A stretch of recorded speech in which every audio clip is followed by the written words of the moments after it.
வணக்கம். எல்லோரும் நல்லா இருக்கீங்களா?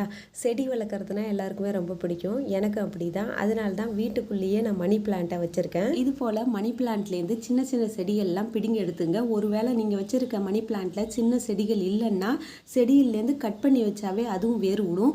கட் பண்ண செடியை ஒரு முறை நல்லா வாஷ் பண்ணிக்கங்க. வாஷ் பண்ண பிறகு நம்ம வேஸ்ட்டுன்னு தூக்கி போடுற பாட்டில்ஸை ஒரு முறை கழுவிட்டு அதில் தண்ணி நிறச்சி நம்ம வாஷ் பண்ணி வச்சுருக்க அந்த செடியை ஒன்று ஒரு இதில் போட்டு வச்சிங்கன்னா நம்ம ஆர்டிஃபிஷியலாக டேபிள் டைனிங் டேபிளில் டிவி ரூமில் வைக்காமல் இது போல் வச்சிங்கன்னா ரொம்ப அழகாக இருக்கும். வாரத்துக்கு ஒரு முறை இந்த பாட்டிலில் இருக்க தண்ணியை மட்டும் சேஞ்ச் பண்ணிவிட்டு வேறு தண்ணி ஊற்றி மறுபடியும் அந்த செடியை வச்சுருங்க.